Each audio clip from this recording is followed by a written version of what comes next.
សូមក្រាបបង្គំទូលថ្វាយប្រកាសណាព្រះបាទសម្ដេចព្រះបរមនាថនរោត្តមសីហមុនីព្រះមហាក្សត្រនៃព្រះរាជាណាចក្រកម្ពុជា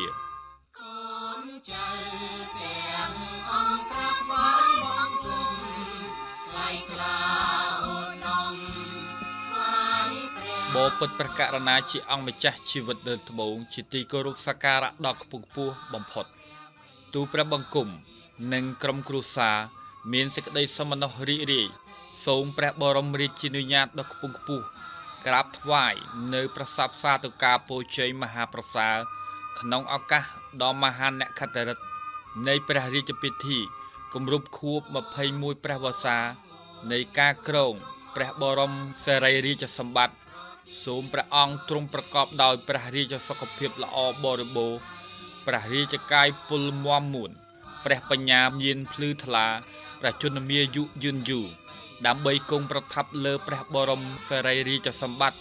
សម្រាប់ជានិមិត្តរូបនៃឯកភាពជាតិនិងភាពសម្បូរសប្បាយរុងរឿងនៃប្រជាជាតិខ្មែរជានិច្ចនិរន្តរ៍តរៀងទៅជាង2ទសវត្សរ៍មកនេះព្រះរាជសកម្មភាពដ៏ឧត្តមឧត្តមនិងទស្សពិតរាជធម៌របស់ព្រះករុណាជាអង្គម្ចាស់ជីវិតលើត្បូងដែលមានចំពោះជាតិនិងប្រជារាស្ត្រ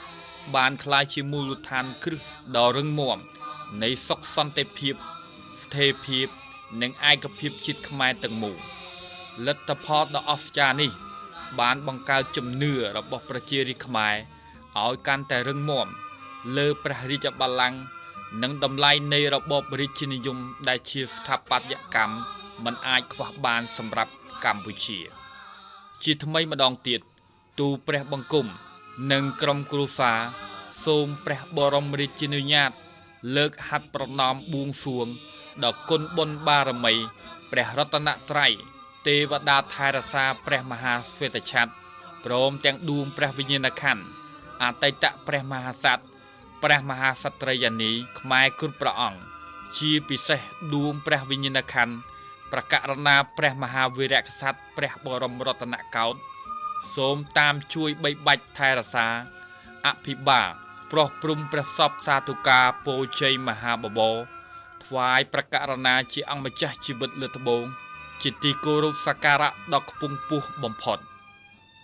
សូមព្រះករុណាជាអង្គម្ចាស់ជីវិតលើត្បូងជាទីគោរពសក្ការៈដ៏ខ្ពង់ខ្ពស់បំផុតទ្រង់ព្រះរាជមេត្តា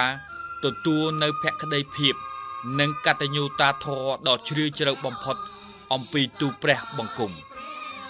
សូមក្រាបបង្គំទូលថ្វាយនៅថ្ងៃសុក្រ3កើតខែកដឹកឆ្នាំម្សាញ់សប្បស័កពុទ្ធសករាជ2569ធ្វើនៅថ្ងៃទី24ខែតុលាឆ្នាំ2025ពីទូព្រះបង្គំព្រះអង្គម្ចាស់នរោត្តមចក្រវុឌ្ឍ